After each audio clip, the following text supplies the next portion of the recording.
Chhaava picture के लिए हम सब माननीय विधायक गणों के साथ, मंत्रीगणों के साथ, सम्मानीय अतिथियों के साथ यहाँ उस इतिहास को पुनः अपनी आंखों के सामने चलचित्र के माध्यम से दोहरा करके उस दौर में पहुंचने का प्रयास करेंगे। एक तरह से यातनाओं की पराकाष्ठा हुई थी उस दौर में, लेकिन ये हमारे लिए सौभाग्य की बात है। शिवाजी महाराज ने जिस प्रकार से जीवन जिया, भगवान ऐसा पुत्र सबको दे, देश धर्म के लिए अपना शरीर छोड़ दिया, प्राण दे दिए, लेकिन देश धर्म के आधार पर वो झुके नहीं। हम सब नतमस्तक हैं और स्मरण कर रहे हैं वापस इस पिक्चर से हम सबक लेकर के।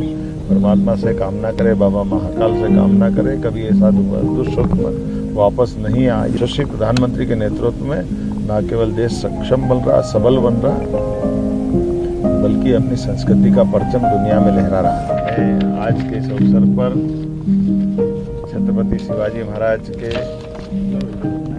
पुत्र छत्रपति शंभूजी राजा के ऊपर आज छावा पिक्चर के लिए हम सब माननीय विधायक गणों के साथ, मंत्रीगणों के साथ, सम्मानीय अतिथियों के साथ यहाँ उस इतिहास को पुनः अपनी आंखों के सामने चलचित्र के माध्यम से दोहरा करके उस दौर में पहुंचने का प्रयास करेंगे जिस दौर के आधार पर कष्टों की सारी सीमाएं टूट गई।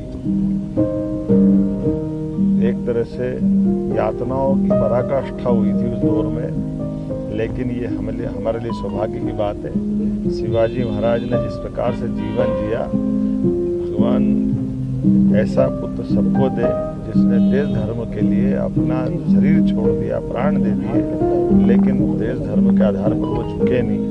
हम सब नतमस्तक हैं और स्मरण कर रहे हैं वापस ऐसे हमारे आदर्शों को सामने रख करके ही भविष्य के लिए हमारे अपने मार्ग तय होते हैं। मैं आज के इस अवसर पर भोपाल में सभी माननीय विधायकों के साथ ये पिक्चर देखने आया हूँ और उम्मीद करेंगे कि इससे पिक्चर से हम सबक लेकर के परमात्मा से कामना करें, बाबा महाकाल से कामना करें, कभी ऐसा दुष्वक्त वापस नहीं आए। यद्यपि विश्व के परिदृश्य में कई सारे आसपास के देशों में भारी उथल पुथल है और हमारे देश धर्म पे कई सारी चुनौतियां भी है, लेकिन यशस्वी प्रधानमंत्री के नेतृत्व में न केवल देश सक्षम बन रहा, सबल बन रहा, बल्कि अपनी संस्कृति का परचम दुनिया में लहरा रहा है। मेरी अपनी ओर से ये पिक्चर बनाने वालों को भी बधाई।